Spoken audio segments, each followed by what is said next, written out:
সুপ্রিয় শিক্ষার্থী, কেমন আছো? আশা করি আল্লাহর রহমতে তোমরা সকলেই ভালো আছো।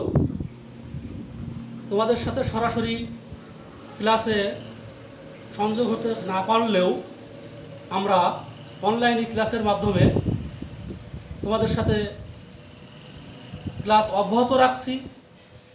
আশা করি তোমরা সকলেই নিজ নিজ বাসায় থেকে ক্লাসগুলো নিয়মিত পর্যবেক্ষণ করছো। করোনা পরিস্থিতিতে স্বাস্থ্যবিধি মেনে জীবনযাপন করছো। পরিবার সকলেই স্বাস্থ্যবিধির নিয়মকানুন অনুসরণ করো। সকলকে শুভেচ্ছা জানাই। আজ আমার ক্লাস নবম ও দশম শ্রেণীর ভূগোল ও পরিবেশ বিষয়ের দ্বিতীয় অধ্যায় মহাবিশ্ব ও আমাদের পৃথিবী। মহাবিশ্ব ও আমাদের পৃথিবী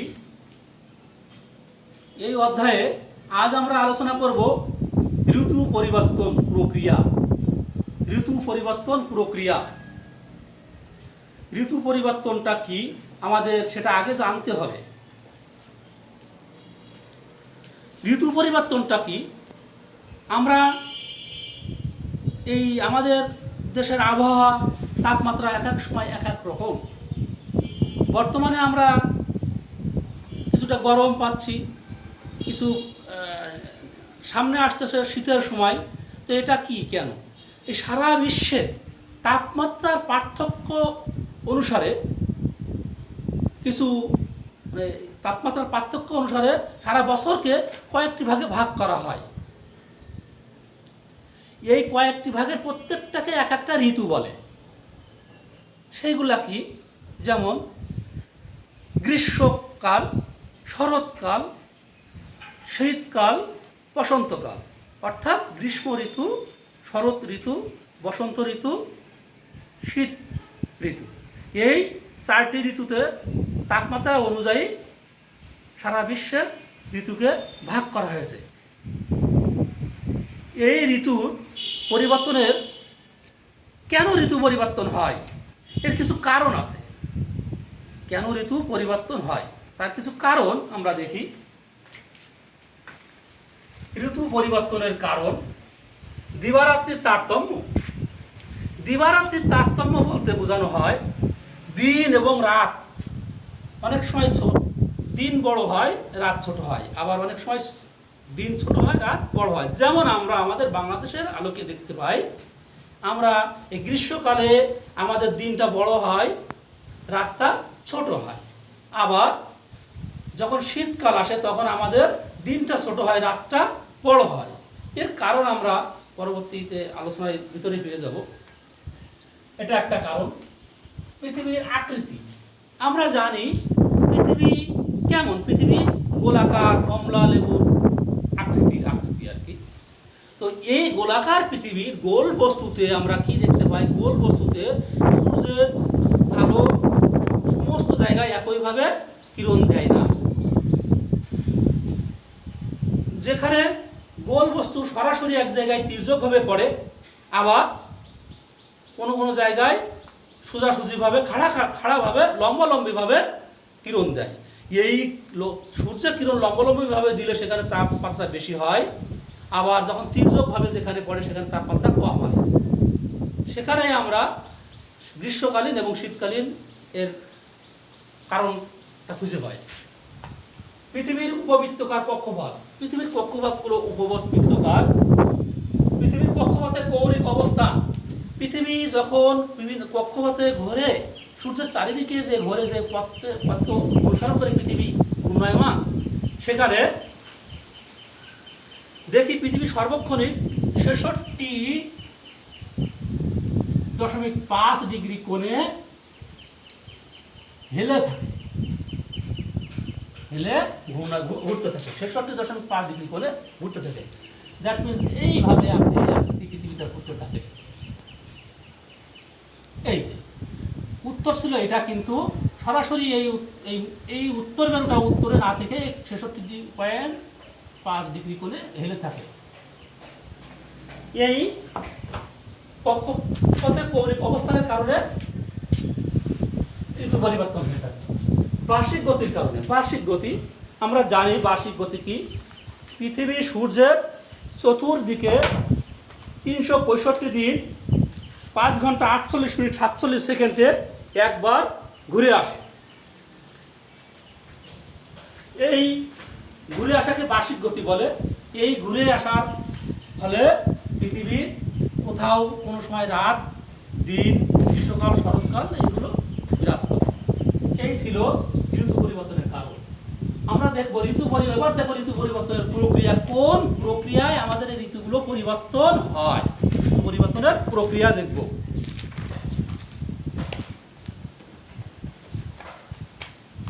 ঋতু পরিবর্তনের প্রক্রিয়া দেখতে হলে আমার চিত্রটা অঙ্কন করতে হবে।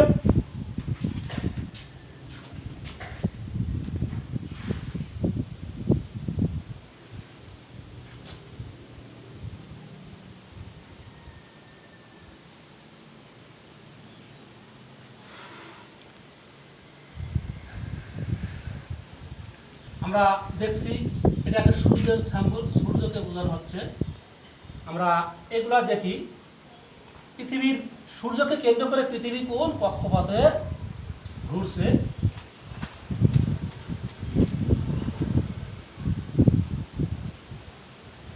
সূর্যকে কেন্দ্র করে পৃথিবী এই কক্ষপথে সূর্যকে কেন্দ্র করে চতুর্দিকে ঘুরে আসছে।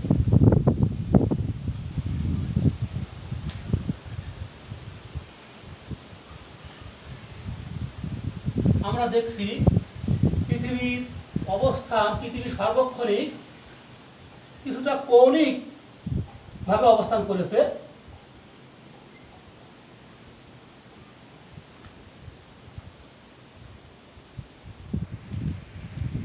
এটাকে বলা হয় উত্তর মেরু, দক্ষিণ মেরু। একটাই দেখাইছি, বাকিগুলা ওইভাবে আমরা বুঝে নেব। 21শে মার্চ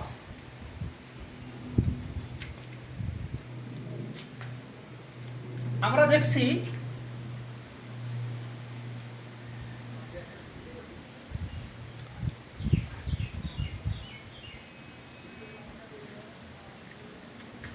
একুশে মাসে পৃথিবীর অবস্থান কোথায় সেটা দেখছি। 21শে জুন,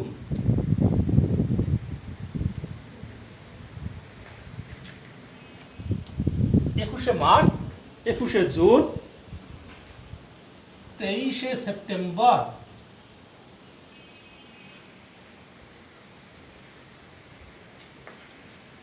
22শে ডিসেম্বর,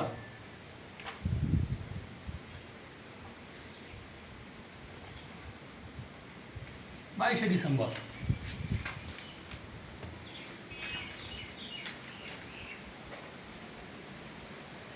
এদিকে সূর্যের নিকটবর্তী হয়, এখানে আলো দিনের ভাগ, এখানে রাতের অবস্থান।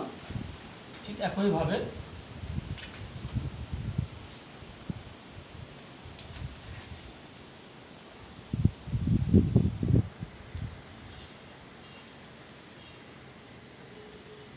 যেখানে বিন্দু দেওয়া হয়েছে সেখানে আমরা রাতের অবস্থান দেখাচ্ছি, আর যেখানে ফাঁকা আছে সেখানে আমরা দিনের অবস্থান দেখাচ্ছি। এবার আমরা ব্যাখ্যায় চলে আসি। 21শে মার্চ, 21শে মার্চ পৃথিবীর অবস্থানটা এমন জায়গায় অবস্থান করে যখন আমরা এই একটাই দেখছি উত্তর মেরু দক্ষিণ মেরু, একইভাবে সমস্ত এটা উত্তর মেরু, এটা দক্ষিণ মেরু, উত্তর মেরু দক্ষিণ মেরু। তো এই 21শে মার্চে পৃথিবীর অবস্থানটা কোথায়? 21শে মার্চে পৃথিবীর উত্তর মেরু সূর্যের নিকটে অবস্থান করে। উত্তর অক্ষাংশে অবস্থিত দেশগুলাই তখন সূর্যের নিকটে অবস্থান করে। আমরা বাংলাদেশের নাগরিক, আমাদের বাংলাদেশ আমরা জানি বিশ্বের মানচিত্রে উত্তর অক্ষাংশে আমাদের অবস্থান। তাহলে 21শে মার্চ সূর্যের নিকটে অবস্থান করে। এই উত্তর অক্ষাংশের দেশগুলোয় দিনের তাপমাত্রা বেশি থাকায় এই সময় উত্তর অক্ষাংশের দেশগুলোতে গ্রীষ্মকালীন অবস্থা বিরাজ করে। ওই একই সময়ে দক্ষিণ মেরুতে অবস্থিত দেশগুলোতে তাপমাত্রা কম থাকে এবং এখানে অপেক্ষাকৃত তাপমাত্রা কম থাকে, শীতকাল বিরাজ করে। তাহলে 21শে মার্চের অবস্থানটা কোথায় থাকে? 21শে মার্চে উত্তর গোলার্ধে গ্রীষ্মকাল, উত্তর গোলার্ধে গ্রীষ্মকাল ও দক্ষিণ গোলার্ধে শীতকাল। আমরা খুব সুন্দরভাবে বোঝার চেষ্টা করি, একটা দুইটা বুঝতে পারলে বাকি দুইটা আরো সহজে বোঝা যাবে। উত্তর মেরু দক্ষিণ মেরু, এই সময় সূর্যের নিকটে উত্তরায়ণের ফলে উত্তর মেরু সূর্যের নিকটে অবস্থান করে এবং উত্তর অক্ষাংশের দেশগুলো তাপমাত্রা বেশি থাকে। তাপমাত্রা বেশি, সেখানে গ্রীষ্মকাল অবস্থা বিরাজ করবে। উত্তর অক্ষাংশে যদি তাপমাত্রা বেশি থেকে গ্রীষ্মকাল অবস্থা বিরাজ করে, তখন দক্ষিণ অক্ষাংশে তাপমাত্রা কম থেকে শীতকালের অবস্থা বিরাজ করবে। তাহলে উত্তর গোলার্ধে গ্রীষ্মকাল, দক্ষিণ গোলার্ধে শীতকাল। সহজে আমরা কিন্তু এটা বুঝতে পেরেছি। এই 21শে মার্চ থেকে পৃথিবী এইভাবে ঘুরতে ঘুরতে, পৃথিবী তার নিজ অক্ষে ঘুরতে ঘুরতে অবস্থান পক্ষপাত পরিবর্তন করতে করতে এই 21শে জুন পর্যন্ত যাবে। তাহলে 21শে জুন পর্যন্ত যখন যাবে, তখন দেখা যাবে সূর্য 21শে জুনে সূর্যে লম্বালম্বিভাবে কিরণ দেওয়ায় এই সময় প্রচন্ড গ্রীষ্মকাল, প্রচন্ড তাপমাত্রা বিরাজ করবে উত্তর অক্ষাংশের দেশগুলোতে। তাহলে এই 21শে জুনের আগের 1.5 মাস থেকে পরের 1.5 মাস পর্যন্ত তখন আবার উত্তর মেরুতে বা উত্তর অক্ষাংশের দেশগুলোতে গ্রীষ্মকালীন অবস্থা বিরাজ করবে। তাহলে আমরা দেখতে পেলাম 21শে মার্চে পৃথিবীর অবস্থান ঘুরতে ঘুরতে কিভাবে দিক পরিবর্তন করে সে 21শে জুনের পর্যায়ে যাচ্ছে। এই যখন উত্তর অক্ষাংশের দেশগুলো আমরা গ্রীষ্মকাল দেখছি, তখন দক্ষিণ অক্ষাংশ ঠিক তার বিপরীত অবস্থা। তাই এখানে বলছি উত্তর গোলার্ধে গ্রীষ্মকাল, দক্ষিণ গোলার্ধে শীতকাল। এর পরবর্তীতে আমরা এবার দেখি 21শে মার্চের পরে 21শে জুনের কি অবস্থা। 21শে জুন, 21শে মার্চ থেকে 21শে জুনে যাইতে কত সময় লাগছে? মার্চ, এপ্রিল, মে, জুন, 3 মাস। 3 মাসে 21শে জুনে পৌঁছাচ্ছে, 3 মাস। আর 3 মাসে গিয়ে 23শে সেপ্টেম্বরে পৌঁছাচ্ছে। তাহলে এই 21শে জুনে যখন যাচ্ছে, তখন আমাদের পৃথিবীর অবস্থানটা কি বিরাজ করছে আমরা দেখি।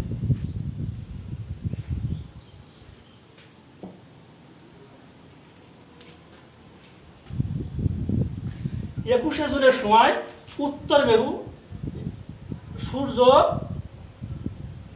সূর্যের দিকে হেলতে থাকে, দক্ষিণ মেরু সূর্য থেকে দূরে থাকে।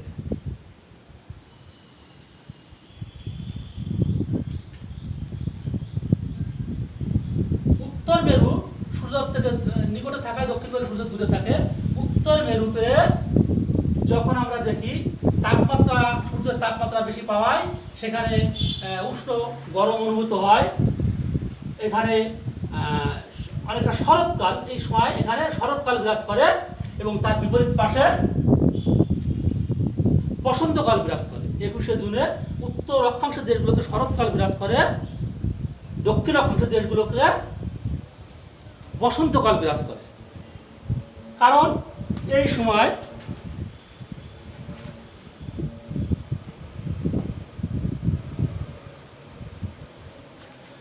সূর্যের কিরণটা আমরা দেখতে পাচ্ছি নিরক্ষরেখার উপরে লম্বালম্বী ভাবে কিরণ দিচ্ছে। সূর্যের কিরণটা এই নিরক্ষরেখার উপরে, এই যে নিরক্ষরেখাটা এর উপরে লম্বালম্বী ভাবে কিরণ দিচ্ছে। আর নিরক্ষরেখার উপরে লম্বালম্বী ভাবে কিরণ দেওয়ার ফলে এখানে উত্তর অক্ষাংশের দেশগুলোতে শরৎকাল, দক্ষিণ অক্ষাংশের দেশগুলোতে বসন্তকাল বিরাজ করছে। এই সময় নিরক্ষরেখা লম্বালম্বী কিরণ দেওয়ায় দিনের ভাগ সবচেয়ে বড় হয়, আবার উত্তর অক্ষাংশের দিন বড় হয়, রাত ছোট হয়। এই সময় দিন বড়, রাত ছোট। তাহলে আমরা কি পেলাম? 21শে জুনে উত্তর অক্ষাংশের দেশগুলোতে দিন বড় এবং রাত ছোট হয়ে থাকে। উত্তর অক্ষাংশের দেশগুলোতে যদি দিন বড় এবং রাত ছোট হয়ে থাকে, তাহলে দক্ষিণ অক্ষাংশের দেশগুলোতে কেমন অবস্থা বিরাজ করবে? আমরা যদি একটু ব্রেন খাটাই তাহলে কিন্তু আমরা উত্তরটা পেয়ে যাই। ঠিক এর বিপরীত অবস্থা বিরাজ করবে। এখানে রাত বড়, দিন ছোট হবে। এই দক্ষিণ অক্ষাংশে কি করবে? রাত বড়, দিন ছোট, এই অবস্থা বিরাজ করবে। তাহলে আমরা দেখতে পেলাম 21শে মার্চের অবস্থান এবং 21শে জুনের অবস্থান। আমরা 21শে জুন থেকে পৃথিবী তার পক্ষপাত পরিবর্তন করতে করতে করতে করতে ঠিক 23শে সেপ্টেম্বর এমন এক জায়গায় অবস্থান করবে যখন উত্তর মেরু সূর্য থেকে দূরে থাকবে, দক্ষিণ মেরু সূর্যের নিকটে থাকবে। দ্যাট মিনস উত্তর অক্ষাংশের দেশগুলোতে সূর্যের তাপ কম পড়বে, দক্ষিণ অক্ষাংশের দেশগুলোতে সূর্যের তাপ বেশি পড়বে। তাহলে এই যে পৃথিবীর অবস্থান, পৃথিবী কক্ষপথ পরিবর্তন করার ফলে পৃথিবীর বিভিন্ন জায়গায় বিভিন্ন সময় তাপমাত্রার পরিবর্তন। আমরা এর আগে একটা বিষয় পড়েছিলাম, ঋতু পরিবর্তন কারণ পৃথিবীর দিবারাত্রির তারতম্য, দিন এবং রাত্রের তারতম্য কেন কিভাবে হচ্ছে। আমরা দেখতে পাচ্ছি পৃথিবী তার নিজ কক্ষপথে ঘূর্ণায়ন স্থানান্তরিত হওয়ার ফলে পৃথিবীর এক অক্ষাংশ একবার সূর্যের নিকটে আসে, এক অক্ষাংশ একবার সূর্যের দূরে অবস্থান করে। তাহলে এখন এই 23শে সেপ্টেম্বর উত্তর মেরু সূর্য থেকে দূরে অবস্থান করায় সেখানে সূর্যের তাপ কম পড়ে, দক্ষিণ মেরু সূর্যের নিকটে অবস্থান করায় সেখানে তাপমাত্রা বেশি থাকে, গ্রীষ্মকাল বিরাজ করে, আর উত্তর মেরুতে শীতকাল বিরাজ করে। ঠিক 21শে মার্চের বিপরীত অবস্থায় বিরাজ করছে। 21শে মার্চের বিপরীত অবস্থায় বিরাজ করছে। আমার একটা মিস্টেক হয়েছে, মাঝের এটা বিষয়টা লেখা হয় নাই। উত্তর গোলার্ধের শরৎকাল, এখানে 21শে জুনে কি বলছে? উত্তর গোলার্ধের শরৎকাল, উত্তর গোলার্ধের শরৎকাল আর দক্ষিণ গোলার্ধের বসন্তকাল।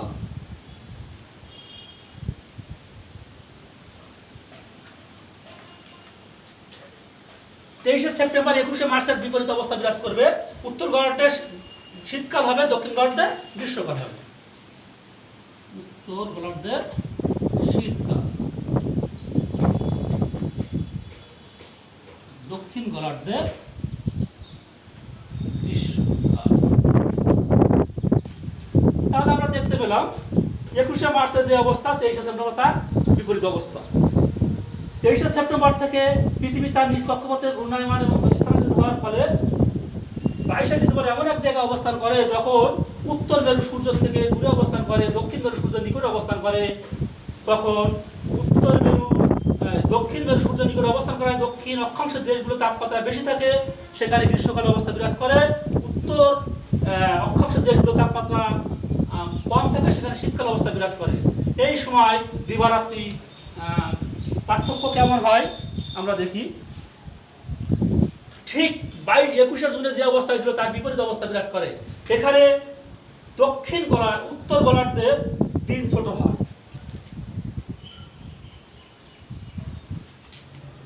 উত্তর গোলার্ধের দিন ছোট, রাত বড়। আর এই দক্ষিণ গোলার্ধে রাত দিন বড়,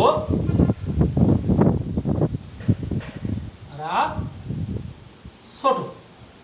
তাহলে আমরা দেখতে পাচ্ছি, পূর্বেই বলেছিলাম দুইটা বিষয় ভালো বুঝতে পারলে বাকি দুইটা ওই একই নিয়মে বোঝা যাবে। 22শে ডিসেম্বর 21শে জুনের বিপরীত অবস্থা বিরাজ করছে, 21শে মার্চ 23শে সেপ্টেম্বরের বিপরীত অবস্থা বিরাজ করছে। তাহলে 4 নম্বরে আমাদের কি আসবে? 4 নম্বরে আসবে উত্তর গোলার্ধের বসন্তকাল, দক্ষিণ গোলার্ধের শীতকাল।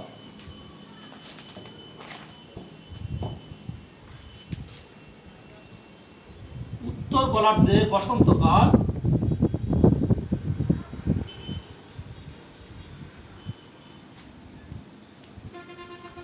দক্ষিণ গোলার্ধে শীতকাল। আমরা এই ছিল আজকে আমাদের ঋতু পরিবর্তন প্রক্রিয়া। তাহলে আমরা দেখতে পেলাম ঋতু কিভাবে পরিবর্তন হচ্ছে। মূলত পৃথিবী মানে উত্তর অক্ষাংশ বা দক্ষিণ অক্ষাংশ সূর্যের নিকটে অবস্থান বা দূরে অবস্থান করার ফলে তাপমাত্রা কম বেশি। সূর্য লম্বলম্বী কিরণ দেওয়া অথবা আড়াআড়িভাবে বা তির্যকভাবে কিরণ দেওয়ার ফলে তাপমাত্রা কম বেশি। হয়ে থাকে। এই জন্য গ্রীষ্মকাল এবং শীতকালের অবস্থা বিরাজ করছে, আবার শরৎকাল এবং বসন্তকালের অবস্থা বিরাজ করছে। এই আমরা দেখতে পেলাম ঋতু পরিবর্তন প্রক্রিয়া। এইভাবে আমাদের পৃথিবীর বিভিন্ন সময় বিভিন্ন জায়গায় অবস্থান করা ঋতু পরিবর্তন হয়। তাহলে আমরা আমাদের বাংলাদেশের অবস্থান, উত্তর অক্ষাংশের দেশ, আমরা এখন কোথায় আছি? আমরা এখন দেখি আমাদের পৃথিবীর অবস্থানটা কোথায় আছে। 21শে মার্চ, 21শে জুন। তাহলে আমাদের এখন কোন মাস?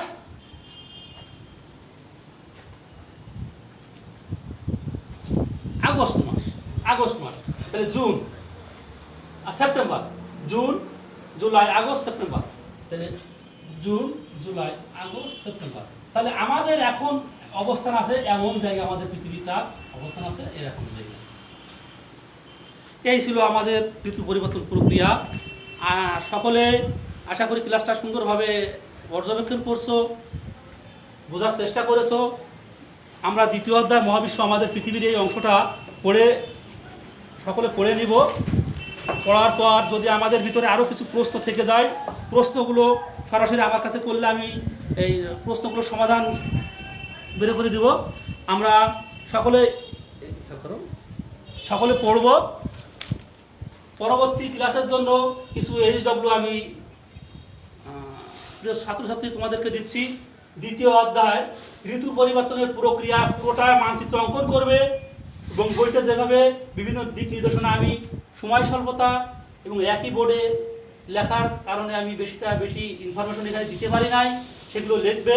নিজের ব্রেনের ভিতরে আগে মানচিত্রটা আত্মস্থ করবে, তারপরে কারণগুলো পড়বে এবং ঋতু পরিবর্তনের যে 4টে ধাপ আছে সেগুলো পড়বে। দেখবে আমার আলোচনার সাথে মিলে যাবে, তোমরা সহজেই এই বিষয়টা সম্পর্কে ধারণা লাভ করতে পারবে এবং তোমাদের বিভিন্ন পরীক্ষার প্রশ্ন সমস্যার সমাধান করতে পারবে। সকলে ভালো থাকো, সুস্থ থাকো, স্বাস্থ্যবিধি মেনে জীবনযাপন করো, এই প্রত্যাশায় আগামী ক্লাসে আবারও দেখা হবে। ধন্যবাদ সকলকে।